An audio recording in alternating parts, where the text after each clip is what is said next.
क्षमा, मेरे गुरु का नाम भी क्षमा है। श्री क्षमादेव जी। क्षमा बहुत बड़ा अस्त्र है। क्षमा मांगना और क्षमा करना दोनों बहुत कठिन है, क्योंकि तुम्हारे साथ में कोई गलती करे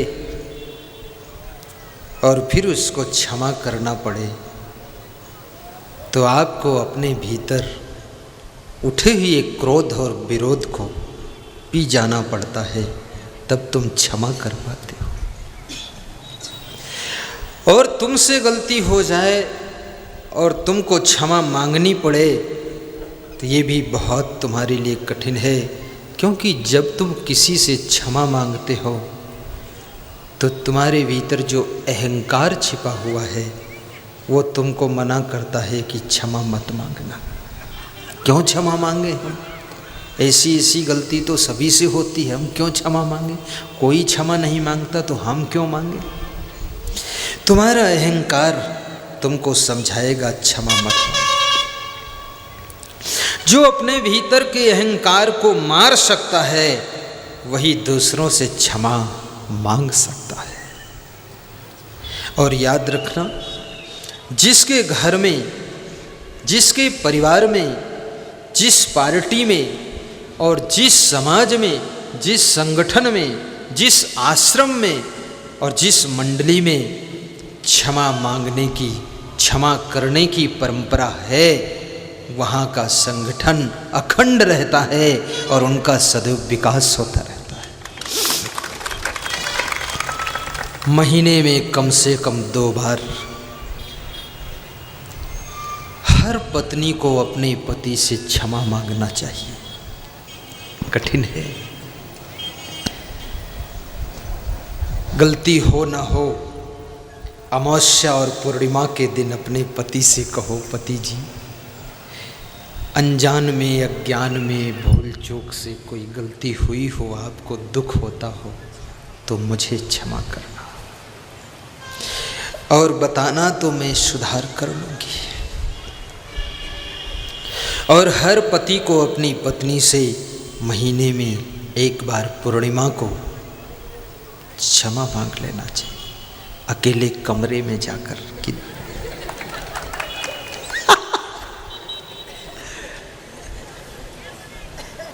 इसमें बहुत से पति लोग मांगते भी हैं क्षमा, होशियार है, सब अला बला टल जाएगी, घर में शांति रहे।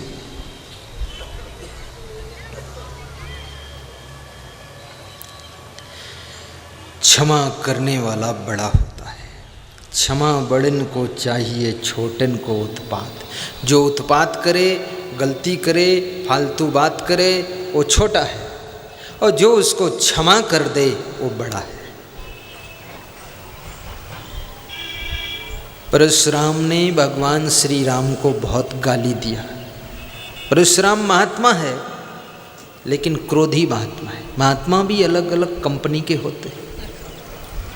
क्रोधी महात्मा, गुस्सा वाला, ऐसे साधु को क्रोध कंट्रोल करना चाहिए पूरा। लेकिन कभी कभी साधु तो हो गए लेकिन अब अंदर गुस्सा बहुत है। साधु बनने का कपड़ा तो बाजार में मिलता है लेकिन साधना तो बाजार में मिलती नहीं। इसलिए हमारे देश के अंदर जिसको देखो वो कपड़ा लपेट लेता है, लाल पीला सफ़ेद, और चल दिया साधु बाबा बन के। अब बड़ा समाज को भ्रम हो जाता है, ये सब इतने सारे साधु बाबा कहाँ से हो गए। अगर भीतर साधना ना हो तो साधु के कपड़ा कभी मत पहनो। आप पुलिस में सर्विस नहीं है फिर पुलिस की ड्रेस पहनो तो गलत बात है। आप वकील नहीं हो और वकील जैसी ड्रेस पहनकर घूमो, गलत बात है। आप कलेक्टर नहीं हो, कलेक्टर की प्लेट लगाकर गाड़ी में घूमो, गलत बात है। आप मुख्यमंत्री नहीं हो, मुख्यमंत्री की प्लेट लगाकर घूमो, गलत बात है। आप साधु नहीं हो, साधु जैसा कपड़ा पहनकर घूमो तो लोगों को धोखा दे रहे हो, ऐसा मत करो। तो परशुराम महात्मा हैं, लेकिन उनको क्रोध आ जाता है। पर एक गुण भी उनमें है कि परशुराम ब्रह्मचारी है, बाल ब्रह्मचारी। बाल ब्रह्मचारी होना भी कठिन है, बीच में ब्रह्मचारी ज़्यादा बनते हैं लोग, बुढ़ापे में तो सब ब्रह्मचारी ही है, लेकिन बाल ब्रह्मचारी होना बहुत बड़ी चुनौती है। जिसके शरीर को कभी कोई आलिंगन ना हुआ हो, ऐसा बाल ब्रह्मचारी, उसको बारंबार धन्यवाद। तो परशुराम जी से कोई परिचय पूछता था तो बताते थे कि बाल ब्रह्मचारी अति कोहि विश्व विदित क्षत्रिय कुलद्रोही। वो साफ बोलते थे कि मैं बाल ब्रह्मचारी हूं, लेकिन अति क्रोधी आदमी हूं। अच्छा था, अति क्रोधी हूं बता दिया तो पहले से सावधान हो जाओ बात करने में, अगर गड़बड़ करो तो मारपीट हो जाए। ये परिचय ठीक। आपसे कोई पूछे परिचय, आपका क्या परिचय, तुम आप बताओगे मेरा नाम राम नारायण मीणा, शिव लाल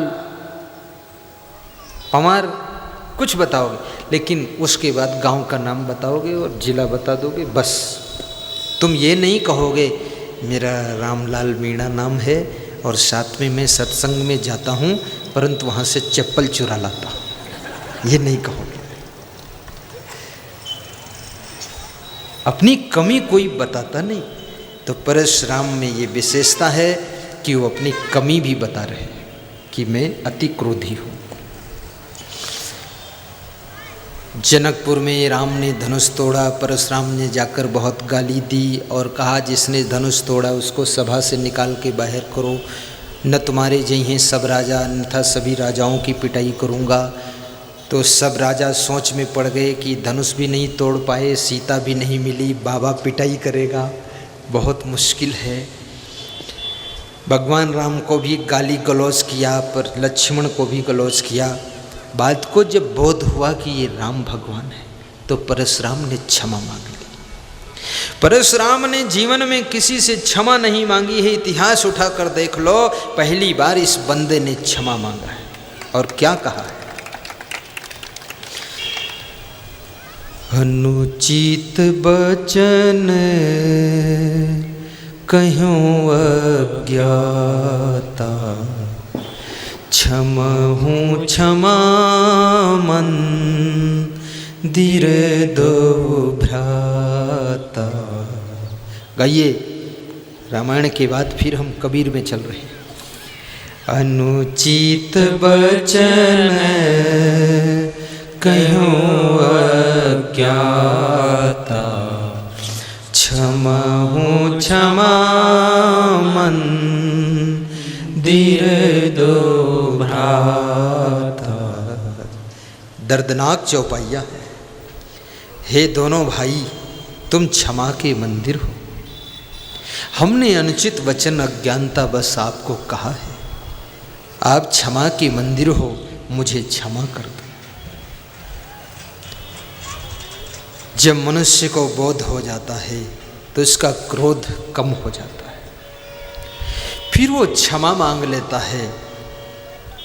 परशुराम को बोध हो गया कि ये भगवान राम है, परशुराम भी भगवान है। मुझे कभी कभी आश्चर्य भी होता है, परशुराम भी भगवान, राम भी भगवान, दोनों आपस में समझ नहीं पाए, गाली गलौज हो गए और थोड़ा सा और चूक जाते तो पटकी पटका लपटी लपटा हो जाता है, दोनों भगवान भिड़ गए। लेकिन राम भगवान अपनी नम्रता और सरलता को नहीं खोते।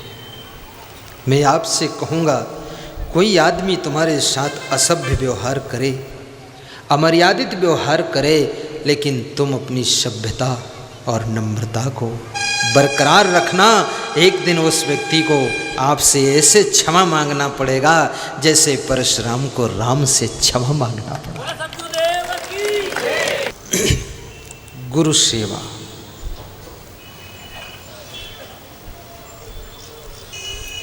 जिसको सच्चे और अच्छे गुरु मिल गए।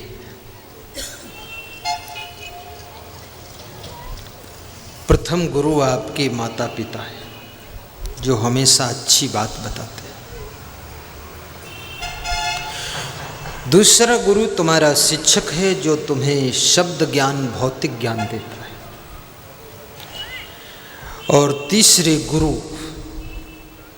तुम्हारे हितैषी कोई हो सकते हैं।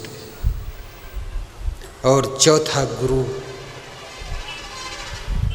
जो तुमको सांसारिक जीवन सही ढंग से जीने की कला सिखाता है। और पांचवा सदगुरु जो तुमको लोक परलोक में सफल होने की सूत्र देता है और आत्मा और परमात्मा की राह बता देता है, वो पांचवा सदगुरु है। लेकिन आज मैं ये भी बता देना चाहता हूं कि गुरु कैसा होना चाहिए। आज बताऊं कि कल बताऊं? आज अभी बताऊं कि लास्ट में बताऊं? अभी तुरंत? इतना व्याकुलता क्यों है? तुरंत बताता हूं, क्योंकि एक क्षण का भरोसा नहीं है। फिर भी 80 साल जिंदगी जी चुके हैं, एक क्षण का भरोसा नहीं है। पल पहाड़ की खबर नहीं धौ यामे का होए, आगे की आशा करत काल हंसे मुख होए। सुनिए, स्कंद पुराण में, अब मैं पुराण में प्रवेश कर रहा हूं। शिव जी से पार्वती जी पूछ रही है। शिव पार्वती का संवाद चल रहा है। शिव पति हैं और पार्वती उनकी पत्नी है। दोनों के बीच में संवाद हो रहा है। आजकल कलयुग में ज्यादातर पति पत्नी के बीच में विवाद होता है, संवाद नहीं होता है, वाद विवाद। लेकिन शिव पार्वती के बीच में संवाद हो रहा है। पार्वती जी प्रश्न पूछ रही हैं। मैं निवेदन करूंगा, जिसको पति बना लेना, पत्नी मान लेना, तो अब उसके साथ विवाद मत करना, तर्क कुतर्क मत करना। स्वीकार कर लिया, बात खत्म हो। और जिस पति पत्नी के बीच में तर्क कुतर्क वाद विवाद नहीं होता है, तो वहां एक और घटना घट जाती है। क्या? मूर्खा यत्र न पूज्यन्ते धान्यम यत्र सुसंचितम दाम्पत्ये कलहो नास्ति श्री स्वयं आगता। जिस घर में मूर्खों का सम्मान नहीं है, अन्न के एक एक दाने का अपमान नहीं है, और जिस घर में पति पत्नी के बीच में कलह कलेश नहीं है, वाद विवाद नहीं है, उस घर में श्री स्वयं आगता, लक्ष्मी स्वयं आकर के डेरा डालती है। वहां कभी गरीबी नहीं रहती है, संपन्नता। ये चाणक्य नीति का सूत्र है। इसलिए कलह कलेश मत करना। शिव जी से पार्वती जी पूछ रही हैं। ध्यान से सुनना, बहुत मार्मिक प्रश्न है। पार्वती जी ने पूछा, गुरु कैसा होना चाहिए? क्या पूछा? गुरु कैसा होना चाहिए? कबीर साहब के शिष्यों ने पूछा, गुरु कैसा होना चाहिए? तो कबीर साहब कहते हैं, गुरु शिकली गर कीजिए मन ही मस्कला दे, शब्द छोलना छोल के चित दर्पण कर दे। गुरु ऐसा हो जो तुम्हारे मन के मैल को छोल कर निकाल दे और तुम्हारे चित्त को दर्पण की तरह चमका दे। ऐसा गुरु होना चाहिए।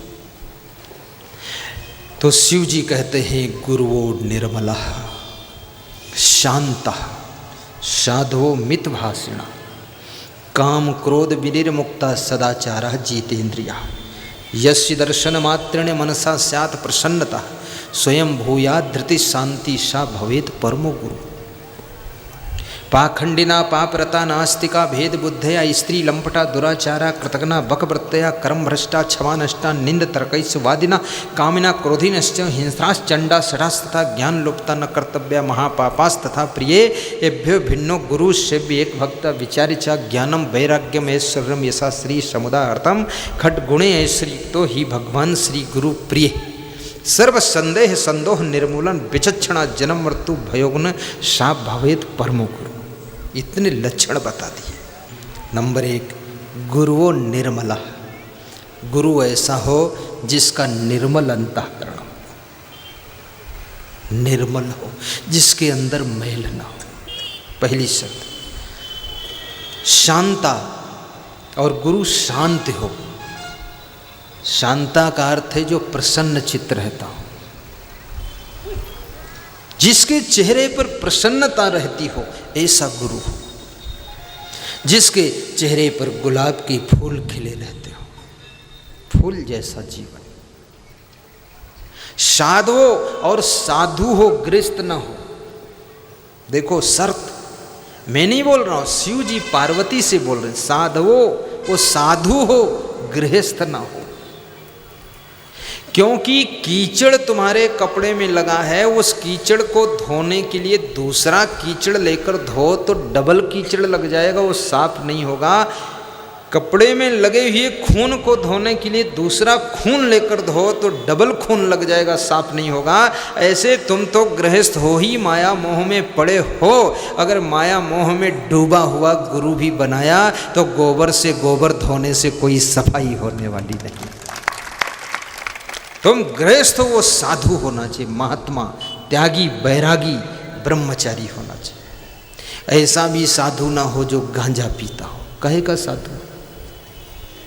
बीड़ी पी रहा है साधु बना है, सिगरेट पी रहा साधु बाबा कहलाता है, साधु वाधु नहीं है। गांजा, भांग, अफीम, चरस, बीड़ी, सिगरेट पीने वाले इन व्यसनों को जो ना छोड़ सके मन बस में करना क्या जाने। जग में सत्संग बिना मानो सम्मत गति पाना क्या जाने। ये बीड़ी छोटी सी जो नहीं छोड़ सकता है वो इतने विराट मन को बस में कैसे करेगा? उसके अंदर साधना नहीं है, इसलिए बीड़ी का गुलाम है। बीड़ी पीने की जरूरत क्या साधु को? मैं सच बताता हूँ, मेरे पास में इलायची का भी नशा नहीं, लवंग का भी नशा। कोई दे देता है इलायची खाओ, मैं कहता हूँ आप खा लो मेरी तरफ से। बोले एक तो डाल लो मुंह में, तो मैं उसको मनाने के लिए डालता हूँ, फिर थूकना पड़ता मुझको, उसका अच्छा ही नहीं लगता है।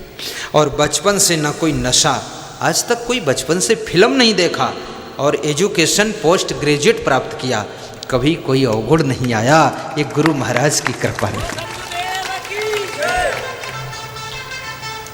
दूध के धोए बन जाओ। अवगुण गुरुवो निर्मला शांता साधवो मित भाषण। और मितभाषी हो, बकवासी ना हो।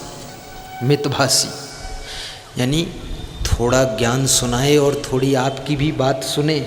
ऐसा नहीं कि स्टार्ट किया हवाई जहाज तो बंद ही नहीं, अपना ही बकता झकता रहा। सीमा भर बोले फिर शांत रहे। मितभाषण। काम क्रोध विनिर्मुक्ता। और जिसने काम वासना को जीत लिया है वह गुरु बनने के योग्य होता है। और जिसने अपने क्रोध को भी काबू किया, गुस्सा को काबू किया है, वह गुरु बनने के योग्य है। सदाचारा, जो सदाचारी है, और जीत इंद्रिया, जो अपनी इंद्रियों को जीत करके वैराग्य की जिंदगी जी रहा है, ऐसे महान पुरुष को गुरु बनाना चाहिए। समझ में आ गया? तो तालियां जोर से नहीं बजी हैं। अब साल्ट में ले लेता हूँ, क्योंकि बहुत लंबा बताया हूँ ना, तमाम श्लोक बोला हूँ, ज़्यादा व्याख्या करूँ उसी में टाइम बीत जाए, साल्ट कर दूँ? नहीं, अर्थ बताऊँगा लेकिन साल्ट बताऊँगा, व्याख्या नहीं। ज्ञानम, जिसके पास में ज्ञान है, वैराग्य है, ऐश्वर्य है, यशस्वी है, मीठी वाणी है, और साथ में ज्ञानम वैराग्यम ऐश्वर्यम यशः श्री समुदाहर्तम, और जिसके ऊपर लक्ष्मी की भी कृपा है, ऐसे 6 गुणों से युक्त भगवत स्वरूप गुरु होता है, उसको गुरु बनाना चाहिए। यस्य दर्शन मात्रेण मनसा स्यात् प्रसन्नता स्वयं भूयात् धृति शांति सा भवेत् परमो गुरु। जिसके दर्शन करने से ही मन प्रसन्न हो जाए, दिल में धैर्य और शांति आ जाए, ऐसा व्यक्ति परम गुरु के योग्य होता है, उसे गुरु बनाना चाहिए। पाखंडिना पाप्रता नास्तिका भेद बुद्धया स्त्री लंपटा दुराचारा कृतज्ञा बक प्रत्यया क्रम भ्रष्टा क्षमा नष्टा निंद तर्कई सुवादिना कामिना क्रोधी नश्च हिंसरा चंडा सठा सदा ज्ञान लुप्ता न कर्तव्या महापापास तथा प्रिय भ्यो भिन्नो गुरु से भी एक भक्त्या विचारी। जो पाखंडी है उसको गुरु मत बनाओ।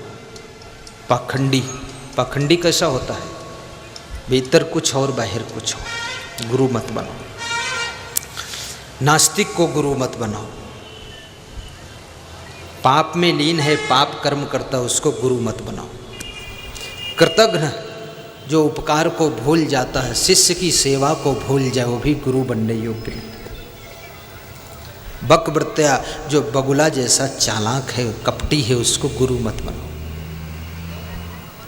जो कामी है, क्रोधी है, पाखंडी है, महापापी है, उसको गुरु मत बनाओ।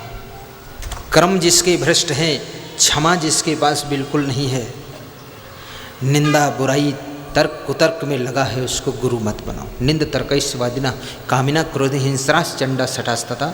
जो हिंसक है, हिंसा करता है, चंडाल है, सठ है, उसको गुरु मत बनाओ। जिसका ज्ञान लुप्त हो गया है, महापापी है, ज्ञान लुप्ता न कर्तव्य, जो कर्तव्य से विचलित है, उसको गुरु मत बनाओ। एभ्य भिन्नो गुरु से एक भक्त्या विचारिचा। इन अवगुणों से भिन्न अच्छे गुणों से युक्त हो, उसको गुरु बनाइए, वो आपका बेड़ा पार कर देगा। अगर ऐसी नाव पर तुम बैठे हो जिसमें छेद है, तो नाव डूबेगी, तुम डूबोगे। और नाव छोटी है पर छेद नहीं है, तो उस नाव से तुम पार हो सकते हो। गुरु तो नौका है, समझ बूझ करके। वो जो हमारे भैया ने बताया, गुरु करे जान के पानी पिए छान के, इसलिए मैंने आपको वर्णन सुनाया कि गुरु ऐसा होना चाहिए।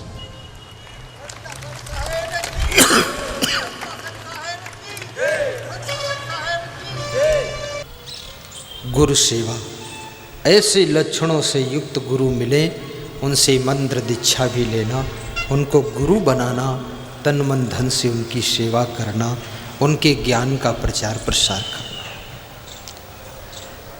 राम कृष्ण से को बड़ा उन्हों तो गुरु कीन। तीन लोक के वे धनी, गुरु आगे आधीन। गुरु की सबके जीवन में आवश्यकता है।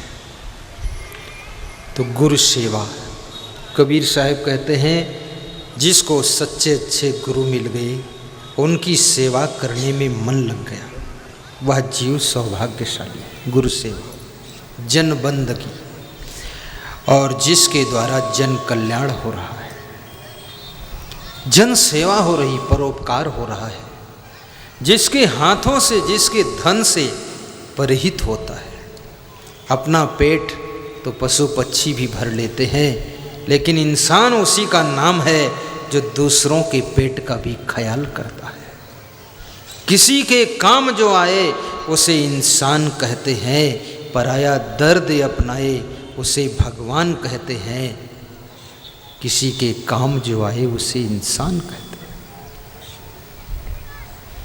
जो परोपकारी है वो सौभाग्यशाली है। मैं आपसे निवेदन करूंगा, आपकी कमाई का कुछ अंश परोपकार में भी लगना चाहिए। आपके पड़ोस में कोई गरीब रहता हो, उसके कन्या के विवाह में मदद कीजिए। अगर आपके पास में सामर्थ्य है, अपने गांव में सत्संग समागम कराइए, शहर में सत्संग समागम कराइए, तन मन धन लगाकर हजारों लोगों को सत्संग सुनवाइए। ये बहुत बड़ा परोपकार है, क्योंकि सत्संग सुनने से लोगों को शांति मिलती है। मैं बहुओं से एक आज फार्मूला बताना चाहूँगा, आपके घर में उससे शांति आएगी। बता दूं? अगर तुम चाहती हो कि तुम्हारी सासू तुमसे खुश रहे, अगर तुम चाहते हो तुम्हारे घर में शांति रहे, उसके लिए एक फार्मूला है। अपनी सासू से 10 मिनट पहले सोकर उठ जाना। सासू जागे तो तुमको सोती हुई न देखे, तो उसका दिमाग ठंडा रहेगा शुरू से। ये पहला फार्मूला। और सासू जागे उससे पहले झाड़ू लग जाना चाहिए। और सासू मुंह धोकर निकले तो केतली में चाय उबलती हुई उसको दिखाई दे और छान करके सासू के हाथ में थमा दो, लीजिए सासू चाय का प्याला। चाय पीकर मुस्कराएगी कि मेरे घर में बहू नहीं आई है, लग रहा है साक्षात देवी आ गई है। आज से ये बहुएं शुरू कर दे। और दूसरा फार्मूला, कभी कपड़ों के लिए, सामान के लिए, जेवर के लिए, गहनों के लिए घर में कलह कलेश मत करना। आपके शरीर पर आभूषण कम हो, कोई चिंता की बात नहीं है, लेकिन नारी का सबसे बड़ा गहना उसके अच्छे अच्छे गुण हैं। सीता जी अंगूठी उतार करके राम को देती हैं कि केवट को उतराई दे देना। एक अंगूठी मात्र उनके पास में थी, दे दिया।